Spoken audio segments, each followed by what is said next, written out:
নমস্কার, 7 EPIC news নেটওয়ার্কে আপনাদের স্বাগত।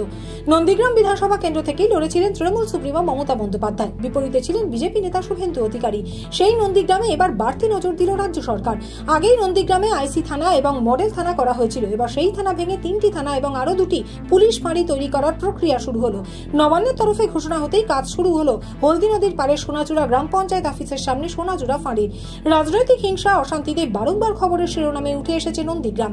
প্রশ্নের মুখে পড়ে নন্দীগ্রামের আইন শৃঙ্খলা। মূলত রেয়াপাড়া ফাঁড়ি এবং তেখালি ফাঁড়িকে 2টি নতুন থানায় রূপান্তরিত করা হচ্ছে।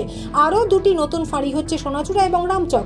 যদিও বিষয়টি নিয়ে কটাক্ষ করে পদ্ম শিবিরের দাবি মুখ্যমন্ত্রী পুলিশ মন্ত্রীর পদ থেকে পদত্যাগ করুন।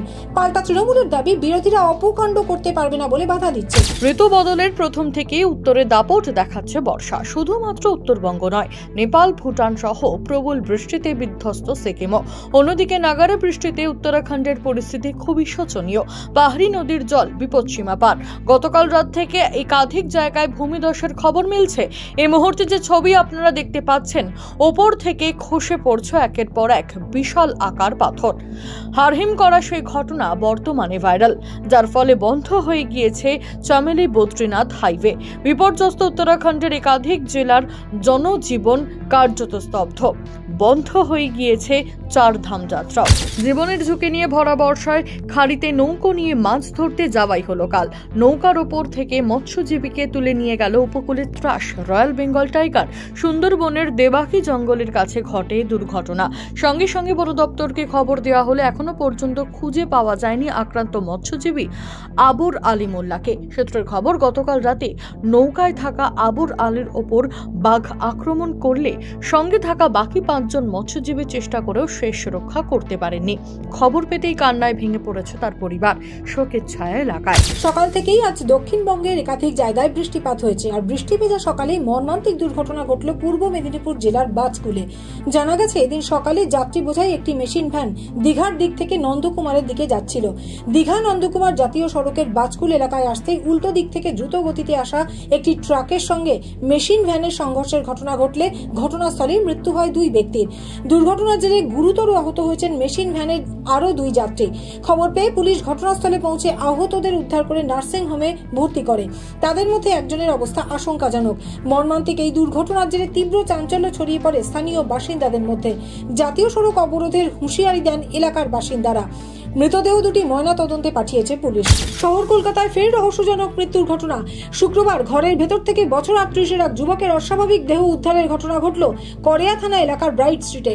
মৃতের নাম জানা গেছে শামশের আলী। সূত্রের খবর, যে ঘরে ওই যুবকের মৃতদেহ উদ্ধার হয়েছে সেই ঘরে একাই থাকতেন তিনি, আর পাশের একটি ঘরে স্ত্রী এবং পরিবারের অন্যান্য সদস্যরা থাকতো। শুক্রবার সকালে তার স্ত্রী তাকে ডাকবার জন্য সেখানে গিয়ে দেখেন দরজা বাইরে থেকে বন্ধ। সন্দেহ হওয়ায় দরজা ভেঙে ভিতরে ঢুকলে দেখা যায় রক্তাক্ত অবস্থায় পড়ে রয়েছেন ওই যুবক। শরীরে রয়েছে একাধিক আঘাতের চিহ্ন। খবর পেয়ে ঘটনাস্থলে পৌঁছয় করিয়া থানার পুলিশ এবং কলকাতা পুলিশের হোমিসাইড শাখার গোয়েন্দারা। প্রাথমিক তদন্তে পুলিশের অনুমান, ধারালো কিছু দিয়ে আঘাতের জেরেই মৃত্যু হয়েছে ওই যুবকের। ঘরের ভেতরে থাকা সিসি ক্যামেরাগুলি কাপড় দিয়ে ঢাকা ছিল। তবে এলাকায় থাকা সিসি ক্যামেরার ফুটেজ খতিয়ে দেখে কে বা কারা এই রহস্য মৃত্যুর সাথে জড়িত তার তদন্ত শুরু করেছে পুলিশ। ঘটনার জেরে ব্যাপক চাঞ্চল্য ছড়িয়েছে এলাকার বাসিন্দাদের মধ্যে। বাগদা উপনির্বাচনের দিন বিজেপি প্রার্থীকে নানাভাবে হেনস্থা করা এবং প্রাণে মারার চেষ্টার অভিযোগ ওঠে তৃণমূল কংগ্রেসের বিরুদ্ধে। আর সেই পরিস্থিতিতে এক তৃণমূল কর্মীর হাতে 9mm পিস্তল নিয়ে এলাকায় দাপিয়ে বেড়ানোর অভিযোগ উঠেছে, যে ছবি ইতিমধ্যেই ভাইরাল হয়ে গিয়েছে। যদিও সেই ছবির সত্যতা যাচাই করেনি 7 এবিক নিউজ। আর এই ছবি দেখিয়ে বিজেপির তরফ থেকে নির্বাচন কমিশনে অভিযোগ জানানো হয়। তদন্তে নেমে পুলিশ বিষয়টি খতিয়ে দেখার পর পুলিশের তরফে জানানো হয়েছে, মালিপোতার বাসিন্দা ওই যুবকের নাম সোনাই ঘোষ। তিনি নির্বাচনে ব্যবহার করা একটি গাড়ির ড্রাইভার। নির্বাচনী দায়িত্বে থাকা এক পুলিশ আধিকারিকের থেকে ওই বন্দুক নিয়ে সেলফি তোলেন তিনি। ওই পুলিশ আধিকারিকের বিরুদ্ধে দপ্তরের তরফ থেকে অনুসন্ধান চালানো হচ্ছে। পাশাপাশি ওই যুবকের বিরুদ্ধেও আইনানুগ ব্যবস্থা নেওয়ার পদক্ষেপ গ্রহণ করা হচ্ছে। যদিও তৃণমূলের দাবি, হারবে জেনেই এ ধরনের নানা যুক্তি খাড়া করছে বিজেপি। প্রায় মার্চ জুলাইয়ে দক্ষিণবঙ্গের ওপরে ক্রমশ সক্রিয় হচ্ছে মৌসুমী অক্ষরেখা, যার জেরে আগামী কয়েকদিন অস্বস্তি গরম সরিয়ে স্বস্তির বৃষ্টি পেতে চলেছে দক্ষিণবঙ্গবাসী। আলিপুর আবহাওয়া দপ্তরের পক্ষ থেকে জানানো হয়েছে, মৌসুমী অক্ষরেখা রাজস্থান থেকে শুরু হয়ে গঙ্গানগর, হিসার, আগ্রা, প্রয়াগরাজ, ডালটনগঞ্জ, রাঁচি হয়ে দীঘা পর্যন্ত বিস্তৃত, যা ক্রমশ পূর্ব ও দক্ষিণ পূর্ব দিকে এগিয়ে বর্তমানে উত্তর পূর্ব বঙ্গোপসাগর পর্যন্ত বিস্তৃত, যার জেরে শনিবার বৃষ্টিতে ভিজতে পারে পুরুলিয়া, বাঁকুড়া, পশ্চিম মেদিনীপুর, ঝাড়গ্রাম, পূর্ব ও পশ্চিম বর্ধমান, বীরভূম এবং মুর্শিদাবাদ জেলা।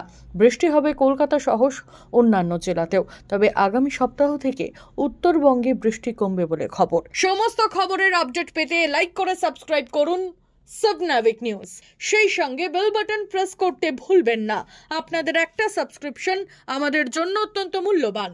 জয় হিন্দ।